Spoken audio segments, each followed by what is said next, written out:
Bonjour, allez, je me lance dans une nouvelle vidéo parce que je n'ai toujours pas tourné la vidéo où je vous parle des livres que j'ai envie de lire pour la rentrée littéraire.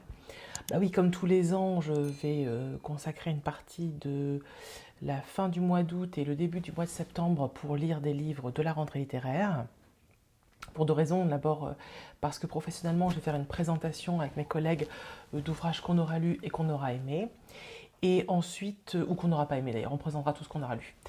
Et bien ensuite, ça me servira à faire des vidéos de rentrée littéraire. L'année dernière, j'en avais réussi à en faire 2. J'avais dû lire au moins 8 livres, peut-être plus, je ne me rappelle plus. Donc cette année, j'en ai sélectionné que 10. De toute façon, j'arrive jamais à en lire beaucoup plus. 10, ça me semblait un chiffre correct. Alors on y va. Voici les livres que j'ai sélectionnés pour cette rentrée littéraire. Alors d'abord, j'ai choisi un livre de Carole Fives qui s'appelle Quelque chose à te dire. Carole Fives, c'est une autrice dont j'entends parler depuis un bon bout de temps et je n'ai jamais rien lu d'elle.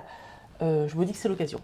Ça fait longtemps que j'ai envie et je ne l'ai toujours pas fait, donc on y va, je me jette à l'eau et je me dis que je vais lire un livre de Carole Fives. Ensuite, j'ai remarqué qu'il y avait un nouveau Hannah Hope. Hannah Hope, c'est celle qui avait écrit La salle de bal, un livre que j'avais beaucoup aimé, que j'avais nettement préféré à titre personnel au livre de Victoria Mass, Le bal des folles. Je sais que c'est un livre qui avait beaucoup plu, moi ça m'avait moyennement plu et je préférais nettement ce qu'avait fait Hannah Hope. Et donc là elle sort un nouveau roman qui s'appelle Le Rocher Blanc. Donc voilà, donc je pense que je vais m'y intéresser de près. Sans surprise, hein, le suivant s'appelle Frank Buis. J'ai lu tous les livres de Frank Buis, donc celui-ci ne fera pas exception à la règle. Et je vais donc lire L'homme peuplé, le nouveau livre de Frank Buis. Ensuite, j'ai vu qu'il y avait une saga familiale norvégienne. Ça s'appelle Les Vainqueurs de Roy Jacobsen. Pourquoi pas? Je me dis que ça peut être sympa de lire un peu de littérature norvégienne, une petite saga familiale. Enfin, petite. Le bouquin fait 650 pages, alors c'est pas petit. Mais bon, voilà, ça me faisait envie. Ensuite, je vais essayer de lire Un enfant sans histoire de Minh Tran Huy. Alors, Minh Tran Huy, je vous en ai déjà parlé, c'est une autrice que j'ai reçue, dont j'avais beaucoup aimé La double vie d'Anna Song.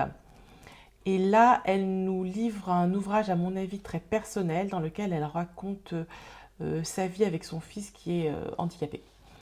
Et ça me touche encore plus parce que lorsqu'elle était venue à la bibliothèque, elle était enceinte. Et je me dis qu'aujourd'hui, elle raconte la vie de ce petit garçon et... Voilà, je sais pas, mais en tout cas, voilà, j'ai très envie de lire. En plus, elle a une super jolie plume, Minh Tran Huy, et c'est une personne, lorsque je l'avais rencontrée, que j'avais trouvée extrêmement touchante, très gentille et très intéressante. Donc, voilà. Bien sûr, je vais lire L'été où tout a fondu de Tiffany McDaniel, parce que Betty avait été pour moi un tsunami dans ma tête. Une lecture que j'ai adorée, que j'ai beaucoup conseillée, dont j'ai beaucoup parlé.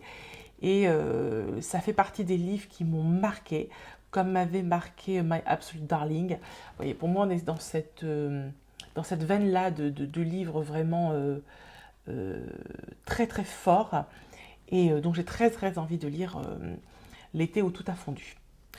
Je vais essayer aussi de lire un livre de Gilles Marchand. Gilles Marchand, il avait déjà sorti un autre livre que m'avait conseillé Pierre, mon libraire préféré.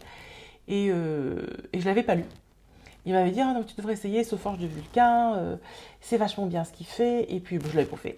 Et là, il en sort un nouveau qui s'appelle Le Soldat désaccordé, et il est peut-être temps que je me lance. Donc voilà, je me le suis noté. Après, je me suis mis le Leila Motley Arpenter la nuit.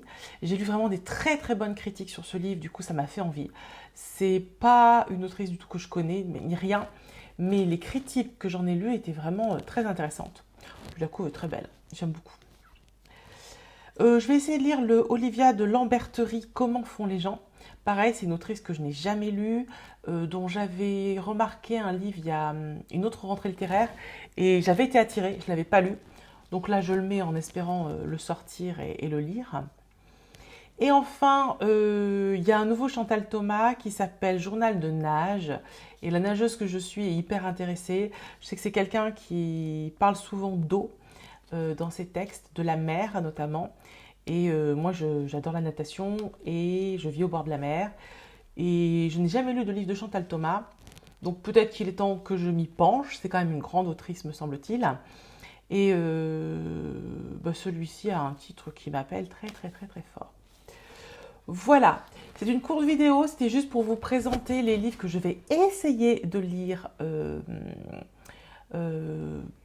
à la fin du mois d'août et je vous en ferai 2 vidéos comme l'année dernière dans le courant du mois de septembre.